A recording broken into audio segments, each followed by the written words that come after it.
The Real-Life Lord of the Flies, the story of the Tongan castaways in June 1965. A group of 6 adventurous schoolboys found themselves adrift in the vast Pacific Ocean. What began as a daring escape quickly turned into a fight for survival when the weather suddenly and violently deteriorated. Massive waves began to toss their small stolen boat around like a toy.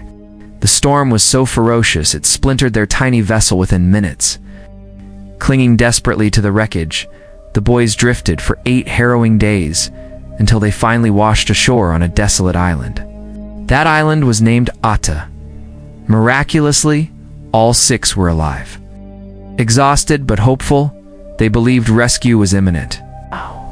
Little did they know that they would be marooned on this remote patch of land for the next 15 months. Facing trials and tribulations that would test the very limits of human endurance, this is the true account of the Tongan castaways. The reckless escape, the 6 boys attended St. Andrew's Anglican boarding school in Nuku'alofa, Tonga's largest city. Tired of the school's strict and monotonous environment, they decided to run away. Their plan was audacious: steal a boat, sail to a larger country like Fiji or New Zealand, sell the boat, and explore the world. The eldest of the group was Sean Fetto at 16. The others included Stephen Tavita, Kolo Fetto, Mano Sean, and Fili Tu.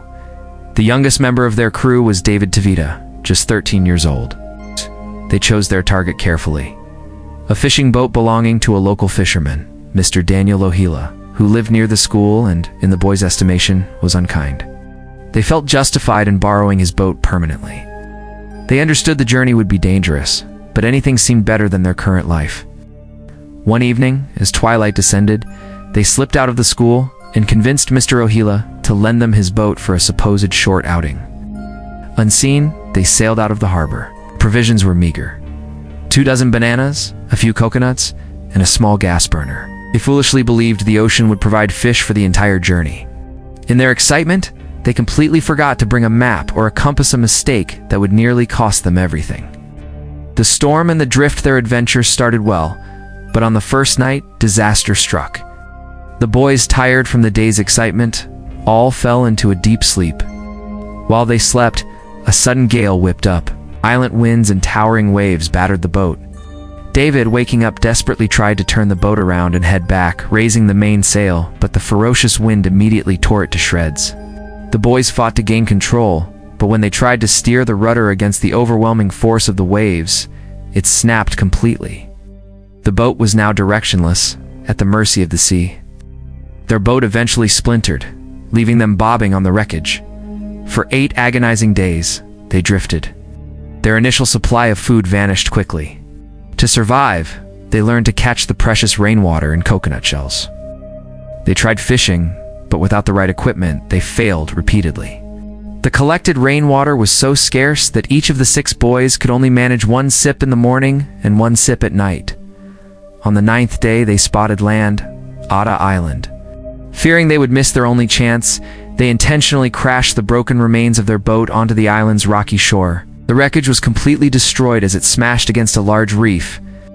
The boys swam the last few yards to safety and collapsed into a small cave, finally able to breathe a sigh of relief. Survival and structure. Sean and Stephen, the oldest, immediately established a leadership structure.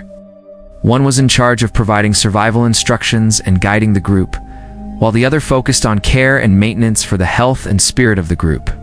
Despite this organization, none of them truly knew how to survive, save for Sean, who remembered a few basic tricks his father had taught him. Ata was a rugged, mountainous, and rocky island, covered in sharp cliffs.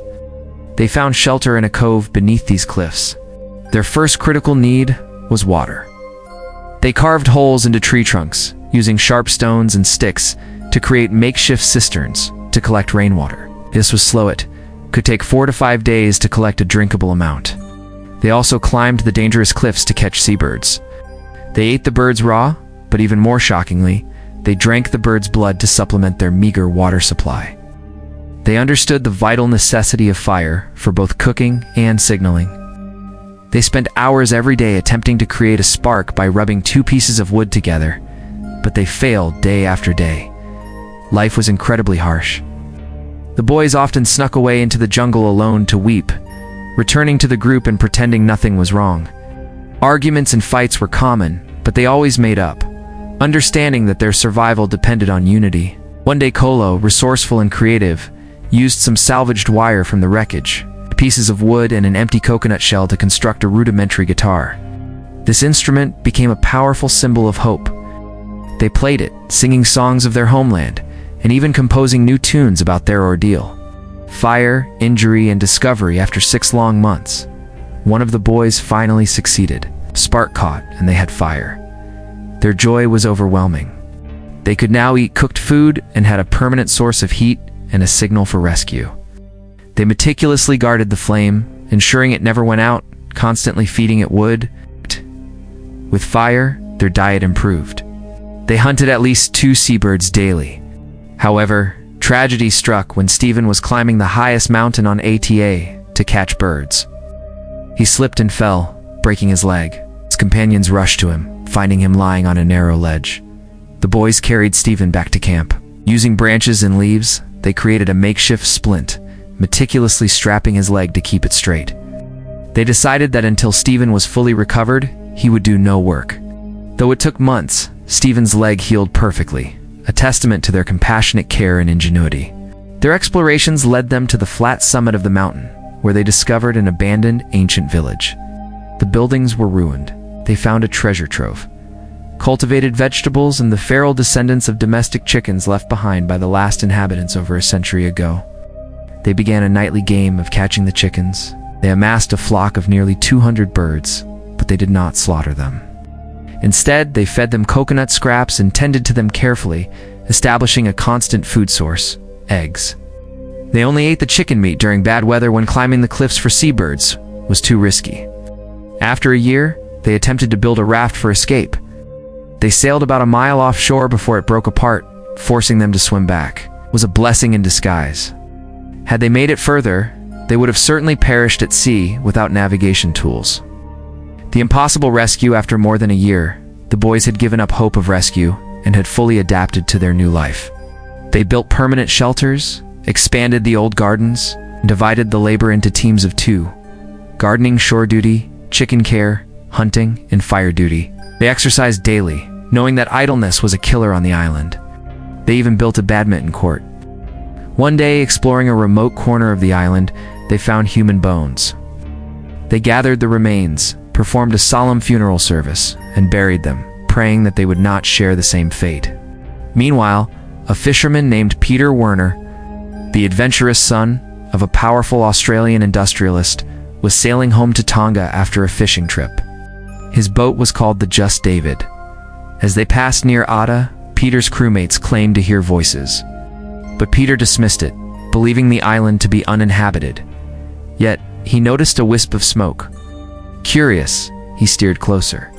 The boys had previously seen 4 ships pass by without noticing them, but this time, one of the 6 saw the Just David approaching. They leaped into the ocean and swam toward the vessel, perfectly executing a plan they had rehearsed 100 times.